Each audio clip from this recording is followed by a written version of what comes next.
എക്സ്പ്ലെയിൻഡിയുടെ പുതിയൊരു വീഡിയോയിലേക്ക് എല്ലാവർക്കും സ്വാഗതം. ആർക്കാണ് ഇത്ര വേഗത്തിൽ സഞ്ചരിക്കേണ്ടത്? ഇതാണ് നമ്മുടെ ഇന്നത്തെ ഒരു ടോപ്പിക്. അങ്ങനെ ഒരു സംഭവം ആവശ്യമുണ്ടോ? ആർക്കാണ് ഇത്ര പെട്ടെന്ന് 14 മണിക്കൂറിൽ നിന്ന് ഒരു 4 മണിക്കൂറിൽ എത്തേണ്ട ഒരു കാര്യം എന്താണ്? 12 മണിക്കൂറിൽ നിന്ന് 4 മണിക്കൂറിലേക്ക് വല്ല ആവശ്യമുണ്ടോ? അതൊക്കെ സാധാരണക്കാരന് അത്ര അത്യാവശ്യമില്ല.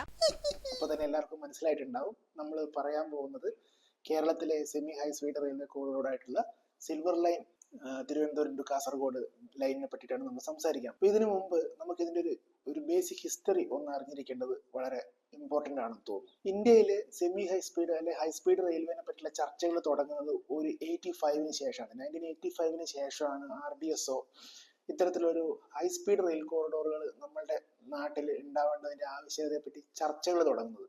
അങ്ങനെ ജപ്പാനുമായിട്ട് സഹകരിച്ചിട്ടാണ് ആദ്യമായിട്ട് ഇതിനെ പറ്റിയുള്ള ഒരു സ്റ്റാർട്ടിങ് ചർച്ചകൾ വരുന്നത്. ജപ്പാൻ നമുക്കറിയാം 1964-ൽ തന്നെ ഹൈ സ്പീഡ് റെയിൽവേ ട്രാക്കുകൾ ലോകത്ത് ആദ്യമായിട്ട് പരിചയപ്പെടുന്നത് ജപ്പാനിലാണ്. അതേ തുടർന്ന് മറ്റനേകം കൺട്രീസിലെ പൊതുവെ ഹൈ സ്പീഡ് റെയിൽവേ ട്രാക്കുകളിലേക്ക് ലോകം നീങ്ങിക്കൊണ്ടിരിക്കുകയാണ്. യൂണിയൻ ഓഫ് ഇന്റർനാഷണൽ റെയിൽവേസ് അല്ലെങ്കിൽ UIC പ്രിസ്ക്രൈബ് ചെയ്യുന്ന സ്പീഡ് എന്ന് പറയുന്നത് 250 kmph മുകളിൽ സഞ്ചരിക്കുന്ന അല്ലെ 250 kmph ആണ് ഹൈ സ്പീഡ് റെയിൽവേക്ക് വേണ്ടിയിട്ട് നമ്മൾ ശുപാർശ ചെയ്യുന്നത് UICയുടെ. ചൈനയില് 2007-17 ഉള്ള കാലഘട്ടത്തിൽ ആണ് ഏറ്റവും കൂടുതൽ ഹൈ സ്പീഡ് റെയിൽവേ ട്രാക്കുകൾ അവര് ലേ ചെയ്തിട്ടുള്ളത്.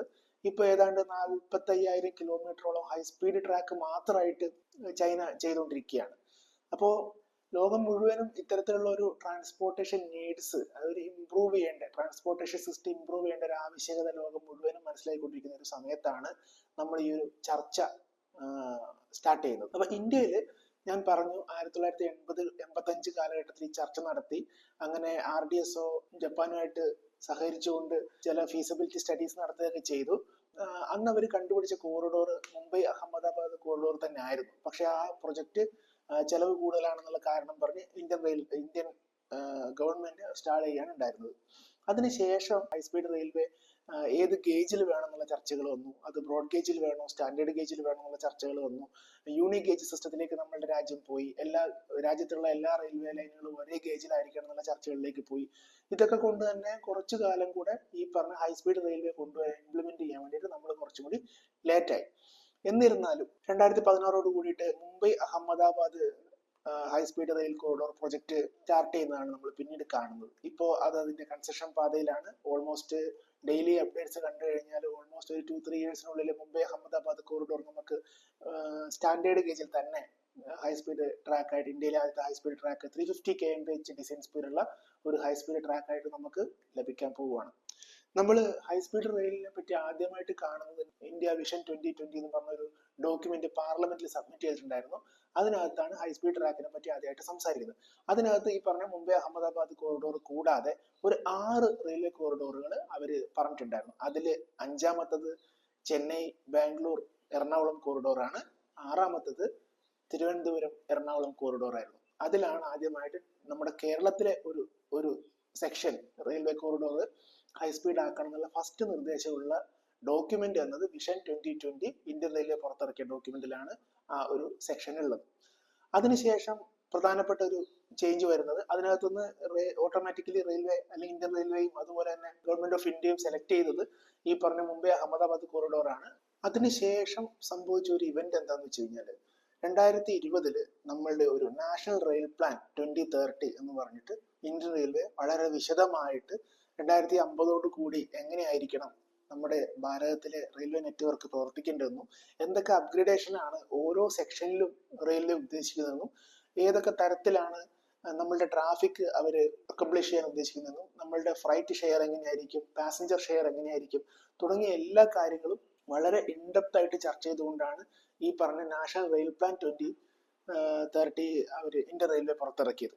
അപ്പോൾ ആ പ്ലാൻ അനുസരിച്ച് ഉദ്ദേശിക്കുന്നത് രാജ്യം മുഴുവനും ഇപ്പോഴുള്ള റെയിൽവേ നെറ്റ്വർക്കിൽ നിന്ന് വ്യത്യസ്തമായിക്കൊണ്ട് ഒരു പാസഞ്ചർ നെറ്റ്വർക്ക്, ഒരു high speed railway passenger network establish ചെയ്യണമെന്നാണ് ഈ പറഞ്ഞ നാഷണൽ റെയിൽ പ്ലാൻ ശുപാർശ ചെയ്യുന്നത്. അതിനകത്ത് അവർ ഏകദേശം ഒരു 7ഓളം ഇപ്പോഴുള്ള കോറിഡോറുകൾ അവർ ആക്സെപ്റ്റ് ചെയ്യുന്നുണ്ട്. അതുകൂടാതെ ഒരു 15ഓളം പുതിയ റെയിൽവേ കോറിഡോറുകൾ ഈ പറഞ്ഞ 2050 ആകുമ്പോഴേക്കും ഇന്ത്യയിലെ പ്രധാനപ്പെട്ട സിറ്റികളൊക്കെ കണക്ട് ചെയ്തുകൊണ്ട് ഒരു സെപ്പറേറ്റ് ആയിട്ട് ഫ്രൈറ്റ് ട്രാഫിക്കിൽ നിന്നും പാസഞ്ചർ ട്രാഫിക് സെപ്പറേറ്റ് ചെയ്യുന്നതിന്റെ ഭാഗമായിട്ട് നാഷണൽ റെയിൽ പ്ലാനിൽ അവർ ഇൻക്ലൂഡ് ചെയ്യുന്നുണ്ട്. നാഷണൽ റെയിൽ പ്ലാനിൽ ഹൈ സ്പീഡ് റെയിൽവേ കോറിഡോറുകൾക്ക് വേണ്ടിയിട്ട് പറയുന്ന ചില ക്രൈറ്റീരിയകളുണ്ട്. അതിൽ 5 ക്രൈറ്റീരിയയാണ് അവർ പൊതുവെ പറയുന്നത്. ഒന്ന്, ഈ പറയുന്ന ഹൈ സ്പീഡ് റെയിൽവേ ഒരു സ്റ്റേഷനിൽ നിന്ന് അടുത്ത സ്റ്റേഷനിലേക്ക് നമ്മൾ എസ്റ്റാബ്ലിഷ് ചെയ്യുകയാണല്ലോ. ഈ 2 സ്റ്റേഷനിൽ നിൽക്കുന്ന സ്ഥലങ്ങൾ മില്യൺ പ്ലസ് സിറ്റീസ് ആയിരിക്കണം. അതിൽ 2 മില്യൺ പ്ലസ് സിറ്റീസ് എങ്കിലും ഈ പറഞ്ഞ കോറിഡോറിൽ ഉണ്ടാവണം എന്നതാണ് ഒന്നാമത്തെ കണ്ടീഷൻ. ഉദാഹരണം പറഞ്ഞാൽ മുംബൈ അഹമ്മദാബാദ് റെയിൽവേ കോറിഡോറിലകത്ത് മുംബൈയും അഹമ്മദാബാദും മില്യൺ പ്ലസ് സിറ്റീസ് ആണ്. ഒരു 10 ലക്ഷത്തിലധികം ആൾക്കാർ താമസിക്കുന്ന 2 സിറ്റികൾ തമ്മിൽ കണക്ട് ചെയ്യപ്പെടുകയാണ്. അതാണ് ഒന്നാമത്തെ ക്രൈറ്റീരിയ. രണ്ടാമത്തെ ക്രൈറ്റീരിയ ഹൈ GDP ഉണ്ടാവണം. GDP ഗ്രോസ് ഡൊമസ്റ്റിക് പ്രോഡക്റ്റ് ഈ പറഞ്ഞ സിറ്റികൾക്ക് ഹൈ GDP ഉണ്ടാവണം. മൂന്നാമത്തെ ക്രൈറ്റീരിയ AC പാസഞ്ചർ ഡിമാൻഡ് അവിടെ കൂടുതലായിരിക്കണം. അതായത് ഹൈ സ്പീഡ് റെയിൽവേ ഉപയോഗിക്കാൻ സാധ്യതയുള്ള പൊട്ടൻഷ്യൽ ഉള്ള ആൾക്കാർ ഉണ്ടാവുന്ന സ്ഥലമായിരിക്കണം. അപ്പൊ നിലവിലുള്ള AC പാസഞ്ചേഴ്സ് കൂടുതലായിട്ടുള്ള സ്ഥലങ്ങളായിരിക്കണം ഈ പറഞ്ഞ ഹൈ സ്പീഡ് റെയിൽവേ കോറിഡോറുകൾക്ക് ഉള്ള പ്രിഫറൻസ് കൊടുക്കേണ്ടത്. പിന്നെയുള്ളത് ഈ പറഞ്ഞ സിറ്റീസ് തമ്മിലുള്ള ദൂരം 300 മുതൽ 700 കിലോമീറ്ററിനകത്തായിരിക്കണം. അതാണ് ഒരു ഐഡിയൽ ഹൈ സ്പീഡ് റെയിൽവേയുടെ ഒരു അത് യൂണിയൻ ഓഫ് ഇന്റർനാഷണൽ റെയിൽവേസ് ആണെങ്കിലും വേറെ ഏത് ഹൈ സ്പീഡ് റെയിൽവേ ഡിസ്കസ് ചെയ്യുന്ന ഡോക്യുമെന്റ് ആണെങ്കിലും ഹൈ സ്പീഡ് റെയിൽവേയുടെ ഒരു ഡിസ്റ്റൻസ് എന്ന് പറയുന്നത് അവര് ഇപ്പൊ UICയുടെ ഭാഗമായിട്ട് പറയുകയാണെങ്കിൽ 500 കിലോമീറ്റർ ആണ്. 200 മുതൽ 500 കിലോമീറ്റർ വരെയാണ്. ചില ഡോക്യുമെന്റുകളിൽ അത് 200 മുതൽ 800 കിലോമീറ്റർ വരെ ആവാറുണ്ട്. നാഷണൽ റെയിൽ പ്ലാനിൽ അവർ പറഞ്ഞത് 300 മുതൽ 700 കിലോമീറ്ററിനകത്തായിരിക്കണം ഇത്തരത്തിലുള്ള സിറ്റീസ് എന്നാണ്. അതുപോലെ അടുത്തൊരു ക്രൈറ്റീരിയ പറയുന്നത് ട്രാഫിക് കൺജഷൻ ഓൾറെഡി ഉണ്ടാവണം. ഇപ്പൊ നിലവില് ഈ സിറ്റീസ് അല്ലെങ്കിൽ ഈ പറഞ്ഞ ഏരിയ ഈ റൂട്ട് സെലക്ട് ചെയ്യുന്ന ഏരിയയിൽ നല്ല രീതിയിൽ ട്രാഫിക് കൺജഷൻ ഉണ്ടാവണം. അതായത് ഈ പറഞ്ഞ പീപ്പിൾസ് ഇങ്ങോട്ട് ഷിഫ്റ്റ് ചെയ്യാൻ ആൾട്ടർനേറ്റീവ് ട്രാൻസ്പോർട്ടേഷൻ ഷിഫ്റ്റ് ചെയ്യാൻ സാധ്യതയുള്ള സ്ഥലങ്ങളായിരിക്കണം സെലക്ട് ചെയ്യപ്പെടുന്നത്. ഇങ്ങനെ 5 ക്രൈറ്റീരിയ ആണ് ഈ നാഷണൽ റെയിൽ പ്ലാനിൽ ഹൈ സ്പീഡ് റെയിൽവേക്ക് വേണ്ടിയിട്ട് അവര് ശുപാർശ ചെയ്തത്. ഇപ്പൊ നമ്മൾ നോക്കുന്ന സമയത്ത് നമുക്ക് ഒന്നാമത്തെ ക്രൈറ്റീരിയ ആണ് മില്യൺ പ്ലസ് സിറ്റീസ് 2 എണ്ണെങ്കിലും ഉണ്ടാവണം. നമുക്ക് 6 മില്യൺ പ്ലസ് സിറ്റീസ് ഉണ്ട്. ഒന്ന് കൊച്ചി, പിന്നെ ട്രിവാൻഡ്രം, മലപ്പുറം, കൊല്ലം, കോഴിക്കോട്, പിന്നെ തൃശ്ശൂരും. അങ്ങനെ 6 മില്യൺ പ്ലസ് സിറ്റീസ് നമുക്ക് ഓൾറെഡി ഉണ്ട്. 2011 സെൻസസ് അനുസരിച്ചാണ് ഞാൻ പറയുന്നത്. ഇപ്പോൾ 2023 ആയി. വീണ്ടും ഈ മില്യൺ പ്ലസ് സിറ്റീസിന്റെ എണ്ണം കൂടാനാണ് സാധ്യത.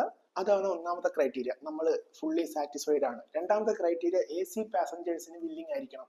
പാസഞ്ചേഴ്സ് ACയിൽ സഞ്ചരിക്കാൻ വേണ്ടി വില്ലിംഗ് ആണ്. നമുക്കറിയാം നമ്മളിപ്പോൾ ഉപയോഗിക്കുന്ന വന്ദേ ഭാരത് ട്രെയിനുകളൊക്കെ ഫുൾ ആയിട്ടാണ് ഓടിക്കൊണ്ടിരിക്കുന്നത്. എപ്പോഴും ഒക്കുപേഷൻ ഫുൾ ആയിട്ടാണ് നമ്മൾ കാണുന്നത്. അതുകൊണ്ട് തന്നെ AC പാസഞ്ചേഴ്സ് അല്ലെങ്കിൽ ഇത് ഉപയോഗിക്കാൻ സാധ്യതയുള്ള പൊട്ടൻഷ്യൽ ആയിട്ടുള്ള ആൾക്കാരുടെ എണ്ണം കൂടുതലാണെന്നുള്ളതിന് യാതൊരു സംശയവുമില്ല. ഇതുകൂടാതെ AC passengers list reservation list analyse ചെയ്തിട്ട് ഇന്ത്യൻ റെയിൽവേ തന്നെ ട്രാഫിക് ഫോർകാസ്റ്റ് ഉണ്ടാക്കിയിട്ടുണ്ട്.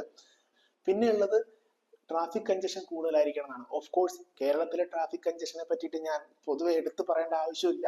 നമുക്കറിയാം ഏറ്റവും കൂടുതൽ വാഹനപ്പെരുപ്പമുള്ള ഒരു നാടാണ് കേരളം. പൊതുവെ നമ്മൾ കമ്പാരിറ്റീവ്ലി നമ്മൾ ഡെവലപ്ഡ് കൺട്രീസിനായിട്ട് ഈക്വൽ ചെയ്ത് പോകുന്നത്രയും ആളുകൾക്ക് പെർ 1000 ആൾക്കാർക്ക് ഓൾമോസ്റ്റ് 450-500 വെഹിക്കിൾസ് ഉള്ള നാടാണ് നമ്മളുടേത്. നമ്മളുടെ വാഹനപ്പെരുപ്പം ഓരോ വർഷവും 10% വെച്ച് വർദ്ധിച്ചുകൊണ്ടിരിക്കുകയാണ്. അപ്പം ഇതൊന്നും അക്കോമഡേറ്റ് ചെയ്യാനുള്ള റോഡ് നെറ്റ്വർക്ക് നമുക്കിപ്പോൾ നിലവിലില്ല. ഓൾമോസ്റ്റ് നമ്മൾ ഒരു ബോട്ടിൽ നെക്ക് സിറ്റുവേഷനിലേക്ക്, നമ്മൾ ട്രാൻസ്പോർട്ടേഷൻ എഞ്ചിനീയറിംഗിൽ പറയുന്ന ഒരു ബോട്ടിൽ നെക്ക് സിറ്റുവേഷൻസിലേക്ക് പ്രവേശിച്ചിട്ട് കുറെ കാലമായി. നമ്മൾ അനലൈസ് ചെയ്യുകയാണെങ്കിൽ ഏറ്റവും കൂടുതൽ റോഡ് ആക്സിഡന്റ് നടക്കുന്ന ഒരു സംസ്ഥാനം കൂടിയാണ് നമ്മൾ. ഏറ്റവും കൂടുതൽ ആൾക്കാർ റോഡിൽ മരണപ്പെടുന്ന ഒരു സംസ്ഥാനമാണ്.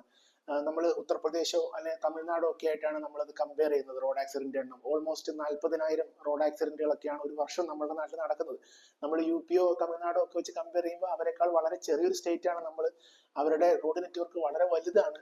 എന്നിട്ട് പോലും അവരുടെ പോപ്പുലേഷനും ആൾക്കാർ കൂടുതലാണ്. എന്നിട്ട് പോലും നമ്മളുടെ നാട്ടിൽ ഇത്രയധികം റോഡ് ആക്സിഡന്റ് നടക്കുന്നുണ്ട് എന്നുള്ളതാണ് നമ്മൾ മനസ്സിലാക്കേണ്ട ഒരു കാര്യം. അടുത്ത ക്രൈറ്റീരിയ എന്ന് പറയുന്നത് ഡിസ്റ്റൻസ് ആൻഡ് GDP. നമുക്കറിയാം ഡിസ്റ്റൻസ് ഈ പറഞ്ഞ നമ്മളിപ്പോൾ പറയാൻ പോകുന്ന പ്രൊജക്ട് ഉണ്ടല്ലോ, സിൽവർ ലൈൻ പ്രൊജക്ട്. ഇതിനകത്തെ ഡിസ്റ്റൻസ് ഒക്കെ ഒരു 530 കിലോമീറ്റർ വേണ്ടിയിട്ടാണ് ഈ പ്രൊജക്ട് ആദ്യം നമ്മൾ ഫോർകാസ്റ്റ് ചെയ്തിട്ടുള്ളത്. അതിനകത്ത് 11 സ്റ്റേഷനുകളുണ്ട്. ഈ 11 സ്റ്റേഷനിലെ 6 സ്റ്റേഷനുകൾ ഓൾറെഡി മില്യൺ പ്ലസ് സിറ്റീസ് ആണ്. അപ്പൊ ഏറ്റവും ഐഡിയൽ ആയിട്ട് ഒരു സെമി ഹൈ സ്പീഡ് അല്ലെങ്കിൽ ഹൈ സ്പീഡ് കോറിഡോർ എസ്റ്റാബ്ലിഷ് ചെയ്യാനുള്ള എല്ലാ ക്രൈറ്റീരിയയും നമ്മളുടെ നാടിനുണ്ട് എന്നുള്ളതാണ് നാഷണൽ റെയിൽ പ്ലാൻ നമുക്ക് പറഞ്ഞു തരുന്നത്. മറ്റൊരു കാര്യം, ഈ നാഷണൽ റെയിൽ പ്ലാനിൽ ഓരോ സെപ്പറേറ്റ് ആയിട്ട് ഓരോ സെക്ഷൻ നെറ്റ്വർക്കുകൾ എടുത്തിട്ട് അത് അനലൈസ് ചെയ്യുന്നുണ്ട്. ഇവർ 2 കാറ്റഗറി ആയിട്ട് നാഷണൽ റെയിൽ പ്ലാൻ ഈ നെറ്റ്വർക്കുകൾ തിരിക്കുന്നുണ്ട്. ഒന്ന് ഹൈലി ഡെൻസിറ്റി ഉള്ള നെറ്റ്വർക്ക് HDN, മറ്റൊന്ന് ഹൈലി യൂട്ടിലൈസ്ഡ് നെറ്റ്വർക്ക്. നമ്മളുടെ ഈ പറഞ്ഞ ചെന്നൈ, എറണാകുളം, ട്രിവാൻഡ്രം ആൻഡ് ട്രിവാൻഡ്രം മംഗലാപുരം ഈ 2 സെക്ഷനുകളും കൂടിയിട്ട് അവർ പറയുന്നത് ഹൈലി യൂട്ടിലൈസ്ഡ് നെറ്റ്വർക്ക് ആണെന്നാണ്. എന്ന് വെച്ച് കഴിഞ്ഞാൽ 80% മുകളിൽ ഓൾറെഡി ട്രാഫിക് ഡെൻസിറ്റി ഉള്ള റൂട്ടാണ് നമ്മൾ ഈ പറയുന്ന 2 റൂട്ടുകൾ. അതുകൊണ്ട് തന്നെ ഇതിനകത്തുള്ള ഡെവലപ്മെന്റ് ഫർദർ 2050 ആകുമ്പോഴേക്കും ഇത് 100% ഇത് ഓവർഫ്ലോ ആവുന്നു, ട്രാഫിക് ഓവർഫ്ലോ ആവുന്നു, ഇതിന്റെ ട്രാഫിക് ഡെൻസിറ്റി 100% മുകളിൽ പോകുന്നു ഈ പറഞ്ഞ നാഷണൽ റെയിൽ പ്ലാൻ ഫോർകാസ്റ്റ് ചെയ്യുന്നുണ്ട്. അപ്പോൾ അവരത് ഒഴിവാക്കാൻ വേണ്ടിയിട്ട് ഡെവലപ്മെന്റ് ആക്ടിവിറ്റീസ് പറയുന്നുണ്ട് ഈ നെറ്റ്വർക്കിൽ. അപ്പോൾ ഹൈലി യൂട്ടിലൈസ്ഡ് നെറ്റ്വർക്കിൽ പറയുന്ന പ്രധാനപ്പെട്ട ഡെവലപ്മെന്റ് ആക്ടിവിറ്റീസ് ഷൊർണൂരിൽ നിന്ന് മംഗലാപുരത്തേക്ക് ഒരു 3rd റെയിലും, എറണാകുളം ഷൊർണൂർ വേറൊരു 3rd റെയിൽ പ്ലസ് ഓട്ടോമാറ്റിക് സിഗ്നലിങ്ങും, എറണാകുളം ടു ട്രിവാൻഡ്രം ഡബിൾ ലൈനും ആണ് അവർ, double line plus automatic signalling ആണ് അവർ ഫോർകാസ്റ്റ് ചെയ്യുന്ന ഒരു ഡെവലപ്മെന്റ് പ്രോഗ്രസ്. പ്ലസ് അഡീഷണൽ ആയിട്ട് അവർ എൻഡോഴ്സ് ചെയ്യുന്ന ഒരു കാര്യം, ഇത് മതിയാവില്ല, ഈ ഒരു ട്രാഫിക് ഡീൽ ചെയ്യാൻ ഇത് മതിയാവാത്തത് കൊണ്ട് അഡീഷണൽ ആയിട്ട് ഒരു ഹൈ സ്പീഡ് റെയിൽവേ ട്രാക്ക് കൂടെ എക്സ്ട്രാ വേണമെന്നാണ് നാഷണൽ റെയിൽ പ്ലാൻ നമ്മളോട് പറയുന്നത്. നിങ്ങൾക്ക് ഈ മാപ്പ് നോക്കിക്കഴിഞ്ഞാൽ മനസ്സിലാവും. ഞാൻ സ്ക്രീനിൽ കാണിക്കുന്ന മാപ്പിനകത്ത് കണ്ടാൽ ഈ പറഞ്ഞ അഡീഷണൽ ആയിട്ടുള്ള ഹൈ സ്പീഡ് റെയിൽവേ നെറ്റ്വർക്ക് കൂടെ കൂട്ടിച്ചേർത്തിട്ടാണ് 2050 ട്രാഫിക് ഡീൽ ചെയ്യാൻ വേണ്ടിയിട്ട് ഇന്ത്യൻ റെയിൽവേ റെഡി ആവുന്നത്. എന്ന് പറഞ്ഞു കഴിഞ്ഞാൽ 2050 ആകുമ്പോഴേക്കും ഇപ്പോഴുള്ള ഡബിൾ ലൈൻ ഒക്കെ നമുക്ക് മിക്കവാറും 3rd ലൈൻ ഓപ്പറേറ്റ് ചെയ്യേണ്ടി വരും. ഇതൊക്കെ ഓട്ടോമാറ്റിക് സിഗ്നലിംഗിലേക്ക് മാറേണ്ടി വരും. അതിന് അഡീഷണൽ ആയിട്ട് നമ്മൾ ഒരു high speed railway track establish ചെയ്യേണ്ടി വരും. എന്നാൽ മാത്രമേ നമുക്ക് 2050 ആകുമ്പോഴേക്കുള്ള ട്രാഫിക് ഫ്ലോ ഡീൽ ചെയ്യാൻ പറ്റുള്ളൂ. ഇതും നാഷണൽ റെയിൽ പ്ലാനിലുള്ള ഒരു കാര്യമാണ്, ഞാൻ കൂട്ടി പറയുന്നതല്ല, ആർക്ക് വേണമെങ്കിലും ചെക്ക് ചെയ്യാവുന്നതാണ്. അപ്പോൾ അങ്ങനെ ആണ് കഥ ഇരിക്കുന്നത്. നമ്മളുടെ കഥ സ്റ്റാർട്ട് ചെയ്യുന്നത് നമ്മുടെ ക്യാമറ കേരളത്തിലേക്ക് തിരിക്കുകയാണ്. നമ്മൾ കേരളത്തിൽ വരുമ്പോൾ 2009 ആദ്യമായിട്ട് കേരളത്തിൽ ഒരാൾ ഹൈസ്പീഡ് റെയിൽവേ ഒഫീഷ്യലായിട്ട് പറയുന്നത്. അത് 2009-10 കാലഘട്ടത്തിൽ ബജറ്റ് സ്പീച്ചിൽ ഡോക്ടർ തോമസ് ഐസക് സാറാണ് ആദ്യമായിട്ട് കേരളത്തിൽ ഒരു ഹൈസ്പീഡ് റെയിൽവേ ട്രാക്ക് വേണം എന്നുള്ള രീതിയിലൊരു പാരഗ്രാഫ് അവിടെ പറയുന്നത്. അതിനു വേണ്ടിയിട്ട് അദ്ദേഹം 20 കോടി രൂപയാണ് മാറ്റിവെക്കുന്നത്. ഈ 20 കോടി രൂപ കൊണ്ട് കേരള സ്റ്റേറ്റ് ഇൻഡസ്ട്രിയൽ ഡെവലപ്മെന്റ് കോർപ്പറേഷനാണ് ആദ്യമായിട്ട് അവർ അതിന്റെ ഉത്തരവാദിത്തം ഏൽപ്പിച്ചു കൊടുത്തത്. അന്ന് കേരള കോർപ്പറേഷൻ ഇല്ല, Kerala rail development corporation limited അന്ന് രൂപീകരിച്ചിട്ടില്ല. അതിനുശേഷം 2011-12 കാലഘട്ടത്തിൽ തോമസ് ഐസക് ഈ പ്രൊജക്റ്റുമായിട്ട് മുന്നോട്ട് പോകാനുള്ള നടപടികൾ തുടങ്ങുന്നു. അതിന്റെ ഒരു ഫീസിബിലിറ്റി സ്റ്റഡീസിന് വേണ്ടിയിട്ട് ഒരു 20 കോടി രൂപ ഞാൻ പറഞ്ഞ ഫണ്ട് നീക്കി വെക്കുന്നു. അതുമായിട്ട് അവർ മുന്നോട്ട് പോകുന്നു. അപ്പോൾ ഗവൺമെന്റ് ചേഞ്ച് ആയിട്ട് ഉമ്മൻചാണ്ടി സർക്കാരാണ് പിന്നീട് ഈ ഒരു പ്രൊജക്ട് ഏറ്റെടുക്കുന്നത്. അങ്ങനെ നമ്മൾ DMRC ഡൽഹി മെട്രോ റെയിൽ കോർപ്പറേഷനെ വരുത്തുന്നു. അവർ ഒരു ഫീസിബിലിറ്റി സ്റ്റഡി നടത്തുന്നു, അവർ ഒരു DPR ഉണ്ടാക്കുന്നു. അങ്ങനെ ആദ്യമായിട്ട് Trivandrum to Kannur high speed railway corridor ഒരു DPR ഈ പറഞ്ഞ DMRC റെഡിയാക്കുന്നു. ഈ DPR ആക്ച്വലി ഒരു ഹൈ സ്പീഡ് റെയിൽവേ നെറ്റ്വർക്ക് വേണ്ടിയിട്ട് ഉണ്ടാക്കിയ DPR ആയിരുന്നു. ഇതിന്റെ ഡിസൈൻ സ്പീഡ് 350 kmph ആയിരുന്നു. ഓപ്പറേറ്റിംഗ് സ്പീഡ് 320 kmph ആണെന്നാണ് എൻ്റെ ഓർമ്മ. 10 സ്റ്റേഷനിലാണ് ഉണ്ടായിരുന്നത്. ഓൾമോസ്റ്റ് ഓരോ സ്റ്റേഷനും 50 കിലോമീറ്റർ ഇടവിട്ടിട്ടാണ് ഉണ്ടായിരുന്നത്. ഇതിന്റെ നിർമ്മാണ ചെലവ് ഓൾമോസ്റ്റ് 1.2 ലക്ഷം കോടി രൂപയായിട്ടാണ് അവർ അന്നത്തെ ബേസ് പ്രൈസ് വെച്ചിട്ട് 2013 ബേസ് പ്രൈസ് വെച്ചിട്ട് കാൽക്കുലേറ്റ് ചെയ്തിട്ടുണ്ടായിരുന്നത്. ഈ ഒരു പ്രൊജക്ട് ഗവൺമെന്റിൽ ചർച്ചയ്ക്ക് വന്നു. അപ്പോൾ പല അഭിപ്രായങ്ങൾ വന്നു. ഇതിന്റെ ചെലവ് വളരെയധികം കൂടുതലായിരുന്നു. നമ്മൾ അതിന്റെ ഇൻഡെപ്ത് ആയിട്ട് അനലൈസ് ചെയ്യുമ്പോൾ നമുക്ക് മനസ്സിലാകുന്നത് 1 കിലോമീറ്റർ ട്രാക്ക് ഉണ്ടാക്കാൻ വേണ്ടിയിട്ട് ഓൾമോസ്റ്റ് 200 കോടി രൂപയോളം ചെലവായി എന്നുള്ളതാണ് അതിനകത്ത് കാണിക്കുന്നത്. നമ്മൾ സിൽവർ ലൈനായിട്ട് കമ്പയർ ചെയ്യുമ്പോൾ നേരെ പകുതിയാണ് സിൽവർ ലൈൻ വേണ്ട ചെലവ്. അതായത് 100 കോടി രൂപയാണ് 2018 ബേസ് പ്രൈസ് വെച്ചിട്ട് നമ്മൾ കണക്ക് കൂട്ടിയത്. ഈ പ്രൊജക്റ്റിന് ഡിമാൻഡ് ചെയ്യുന്ന ലാൻഡ് അക്യൂസിയേഷൻ പാറ്റേണും വളരെ റിജിഡ് ആയിരുന്നു. എന്ന് വെച്ച് കഴിഞ്ഞാൽ ഒരു ഹൈ സ്പീഡ് റെയിൽവേ ട്രാക്ക് നിർമ്മിക്കുമ്പോൾ നമുക്കറിയാം അതിൽ ഉപയോഗിക്കുന്ന കർവുകൾ, കൺസ്ട്രക്ഷൻ രീതികൾ, അതിന് വേണ്ട ആ ട്രാക്ക് കുറച്ചുകൂടെ സ്വിഫ്റ്റ് ആയിരിക്കും, കുറച്ചുകൂടെ സ്റ്റിഫ് ആയിരിക്കും. അതിനുള്ള മിനിമം കർവ് റേഡിയസ് ഒക്കെ 6000 മീറ്റർ ആണ് വരുന്നത്. നോർമലി നമ്മളുടെ സിൽവർ ലൈനിന്റെ ഒരു കർവ് എന്നുള്ളത് 1850 മീറ്റർ ആണ് റേഡിയസ് പറയുന്നത്. എന്ന് വെച്ച് കഴിഞ്ഞാൽ നമുക്ക് മുന്നിൽ ഒരു ട്രാക്ക് ഡിസൈൻ ചെയ്ത് ഒരു അലൈൻമെന്റ് കണ്ടുപിടിക്കുന്ന സമയത്ത് സിൽവർ ലൈനിന് വേണ്ടിയിട്ട് കണ്ടുപിടിക്കുമ്പോൾ നമുക്ക് ഒരു സെറ്റിൽമെന്റ് ഏരിയ വേണമെങ്കിൽ ഒഴിവാക്കാൻ പറ്റും. കാരണം അവിടെ ഒരു കർവ് ഇൻട്രൊഡ്യൂസ് ചെയ്തിട്ട് ആ സെറ്റിൽമെന്റിനെ എഫക്ട് ചെയ്യാത്ത രീതിയിൽ, പരമാവധി എഫക്ട് ചെയ്യാത്ത രീതിയിൽ നമുക്ക് ആ ഒരു ട്രാക്ക് ഡിസൈൻ ചെയ്ത് കൊണ്ടുപോകാൻ പറ്റും. പക്ഷെ നേരെ മറിച്ച് ഒരു ഹൈ സ്പീഡ് ട്രാക്ക് ആകുമ്പോൾ അങ്ങനെയുള്ള കാര്യങ്ങൾ ചെയ്യാൻ ബുദ്ധിമുട്ടായിരിക്കും. കുറച്ചുകൂടി കർവൊക്കെ സ്റ്റിഫ് ആയിരിക്കും. ഹൊറിസോണ്ടൽ കർവ് ആണെങ്കിലും വെർട്ടിക്കൽ കർവ് ആണെങ്കിലും വളരെ സ്റ്റിഫ് ആയിരിക്കും. അതുകൊണ്ട് തന്നെ കൺസ്ട്രക്ഷൻ രീതികൾ വളരെ ഡിഫറെന്റ് ആയിരിക്കും. കൺസ്ട്രക്ഷൻ കോസ്റ്റ് വളരെ ഹ്യൂജ് ആയിരിക്കും. DMRC നടത്തിയ DPRനകത്ത് പറയുന്ന ടണലുകൾ വളരെ വലിയ ലെങ്ത് ഉള്ള ടണലുകളായിരുന്നു. ഏറ്റവും വലിയ ടണലിന് ഓൾമോസ്റ്റ് 29 കിലോമീറ്റർ ടണൽ ലെങ്ത് ഉണ്ടായിരുന്നു. അപ്പോൾ ആലോചിച്ച് നോക്കി എത്ര ഹ്യൂജ് കൺസ്ട്രക്ഷൻ ആണ് നമുക്ക് അത് ആവശ്യം ഉണ്ടാകുന്നത്. അതുപോലെ തന്നെയാണ് വയഡക്റ്റിന്റെ കാര്യം ഉണ്ടായിരുന്നത്. ഇതൊക്കെ കൊണ്ടാണ് ഇതിന് വളരെ ചെലവ് കൂടുതലാണ് എന്ന് നമുക്ക് മനസ്സിലായത്. അങ്ങനെ ആ പ്രൊജക്ട് ഡ്രോപ്പായി. അതിനുശേഷം 2016 പിണറായി വിജയൻ സർക്കാർ അധികാരത്തിൽ വരികയും വീണ്ടും ഇത്തരത്തിലുള്ള ഒരു ഒരു ചർച്ച ഉയർന്നു വരികയും ചെയ്തു. അപ്പൊ ഈ ഒരു പാരലായിട്ട് നമ്മുടെ നാട്ടിൽ നന്നായിട്ട് റോഡ് ഡെവലപ്മെന്റുകൾ നടക്കുന്നുണ്ട്. നമ്മളത് കാണാതിരുന്നുകൂടാ. നാഷണൽ ഹൈവേ 66 ലാൻഡ് അക്യൂസിയേഷൻ നടക്കുന്നു. അത് ഗവൺമെന്റ് മുൻകൈ എടുത്തിട്ട് വേറെ എവിടെയും ഇല്ലാത്ത രീതിയിൽ ഇവിടെ സ്ഥലം ഏറ്റെടുക്കാൻ നമ്മൾ ഫണ്ട് ഇറക്കുന്നു. ഒരു 5000 കോടി രൂപ മുടക്കിയിട്ട് നമ്മൾ ഈ പറഞ്ഞ നാഷണൽ ഹൈവേ ഡെവലപ്മെന്റിന് വേണ്ടിയിട്ട് സ്ഥലം ഏറ്റെടുത്ത് കൊടുക്കാൻ റെഡിയാവുന്നു. അതുകൂടാതെ തീരദേശ ഹൈവേക്ക് വേണ്ടിയിട്ട് 2000 കോടി രൂപ 2500 കോടി രൂപ മുടക്കുന്നു. മലയോര ഹൈവേ, അതായത് സ്റ്റേറ്റ് ഹൈവേയിലെ പല സെഗ്മെന്റുകൾ യോജിപ്പിച്ചുകൊണ്ട് മലയോര ഹൈവേ നടപ്പിലാക്കാൻ വേണ്ടിയിട്ട് ഒരു 3000 കോടി രൂപ കിഫ്ബിയിൽ നിന്ന് വകയിരുത്തുന്നു. അങ്ങനെ പാരലായിട്ട് നമ്മൾ നല്ല രീതിയിൽ ഈ പറഞ്ഞ റോഡ് ഡെവലപ്മെന്റിന് നമ്മുടെ സംസ്ഥാന സമീപകാലത്ത് ഫണ്ട് ഇറക്കിയിട്ടുണ്ട്. ആ കൂട്ടത്തിൽ നമുക്ക് വേണ്ട ഒരു ലീനിയർ സ്റ്റേറ്റ് ആയതുകൊണ്ട് തന്നെ ഒരു ലീനിയർ ട്രാൻസ്പോർട്ടേഷൻ ഒരു നട്ടല് നമുക്ക് ആവശ്യമുള്ളത് കൊണ്ട് തന്നെയാണ് ഈ പറഞ്ഞ ഒരു പ്രൊജക്ട് വീണ്ടും അങ്ങനെ ഒരു ഹൈസ്പീഡ് റെയിൽവേ ട്രാക്ക് പോസിബിൾ ആണോ എന്ന് ഗവൺമെന്റ് കേരള റെയിൽ ഡെവലപ്മെന്റ് കോർപ്പറേഷനോട് അന്വേഷിക്കുന്നത്. അങ്ങനെ കേരള റെയിൽ ഡെവലപ്മെന്റ് കോർപ്പറേഷൻ അതിനുള്ള ഒരു പ്രീ ഫീസിബിലിറ്റി സ്റ്റഡിയൊക്കെ നടത്തി ഗവൺമെന്റിനോട് ഒരു ഹൈസ്പീഡ് റെയിൽവേ നെറ്റ്വർക്കിന് വേണ്ടിയിട്ട് ഡിമാൻഡ് ചെയ്യുകയാണ്. അങ്ങനെ അതിന്റെ ഒരു ഫീസിബിലിറ്റി സ്റ്റഡിയും അതുപോലെ DPR നിർമ്മിക്കാൻ വേണ്ടിയിട്ട് നമ്മൾ സിസ്ട്ര എന്ന് പറഞ്ഞ ഒരു കമ്പനിക്ക് കേരള കോർപ്പറേഷൻ അനുവാദം നൽകുകയാണ്. അങ്ങനെ സിസ്ട്ര 2019 അവർക്ക് ഈ ഒരു ടെൻഡർ നൽകുകയാണ്. 2020 ജൂലൈയിൽ അവർ DPR detailed project report submit ചെയ്തു ഗവൺമെന്റിലേക്ക്. കേരള ഗവൺമെന്റ് അത് അപ്രൂവ് ചെയ്ത ശേഷം മിനിസ്ട്രി ഓഫ് റെയിൽവേക്ക് ഇപ്പോൾ സബ്മിറ്റ് ചെയ്തിട്ടുള്ളത്. അവരുടെ അപ്രൂവലിന് ശേഷമാണ് കൺസ്ട്രക്ഷൻ ആക്ടിവിറ്റീസ് നമ്മൾ സ്റ്റാർട്ട് ചെയ്യേണ്ടത്. അത്രയാണ് കേരളത്തിലെ ഇതിന്റെ ഒരു ടൈം ലൈൻ. അപ്പൊ ഇവിടെ നമ്മൾ മനസ്സിലാക്കേണ്ട ഒരു കാര്യം, 2009 തുടങ്ങിയ ചർച്ച 2019 ഒരു DPR സ്റ്റേജിലേക്ക് നമുക്ക് എത്തിക്കാൻ പറ്റിയത്. അപ്പോൾ ഇതിന്റെ ഒരു ഡിലേ നമ്മളിത് കാണുന്നത്, നമ്മൾ എക്സ്പ്രസ് ഹൈവേ എന്ന് പറഞ്ഞ ഒരു കാര്യം ഈ പറഞ്ഞ 97 ഒരു ചർച്ചയ്ക്ക് വരികയും 97 മുതൽ അത് ചർച്ച ചെയ്ത് ഓൾമോസ്റ്റ് 2023 ആകുമ്പോൾ മാത്രമാണ് നമുക്ക് ഈ പറഞ്ഞ ഒരു നാഷണൽ ഹൈവേയുടെ എങ്കിലും ഒരു ഡെവലപ്മെന്റിലേക്ക് നമുക്ക് നമ്മളുടെ നാടിനെ എത്തിക്കാൻ പറ്റിയത്. അപ്പോൾ ഇത് നമ്മൾ ഒന്നും ചെയ്യാതിരിക്കുന്നത് ഇവിടെ ഒരു ഓപ്ഷൻ അല്ല എന്നാണ് നമ്മൾ ആദ്യമായിട്ട് മനസ്സിലാക്കേണ്ടത്. Do nothing is not an option. നമ്മൾ മനസ്സിലാക്കേണ്ട ഒരു കാര്യം, നമ്മുടെ നാട്ടിലെ ആവറേജ് സ്പീഡ് എന്നുള്ളത് വളരെ കുറവാണ്. നമുക്കറിയാം, നമ്മൾ കമ്പാരിറ്റീവ്ലി മറ്റുള്ള സംസ്ഥാനങ്ങളെ ഒക്കെ മോണിറ്റർ ചെയ്ത് കഴിയുമ്പോൾ നമ്മുടെ നാട്ടിലെ റോഡിലുള്ള ആവറേജ് സ്പീഡ് എന്നുള്ളത് പരമാവധി 25 km/h ഒക്കെയാണ്. ട്രെയിനിലാണെങ്കിലും ഈ പറഞ്ഞ ഫ്രൈറ്റ് ട്രാഫിക്കിന് ഈ പറഞ്ഞ സ്പീഡ് മാത്രമേ ലഭിക്കുന്നുള്ളൂ. എക്സ്പ്രസ് ട്രാഫിക്കിനാണെങ്കിൽ ഒരു 50 km/h ലഭിച്ചേക്കാം.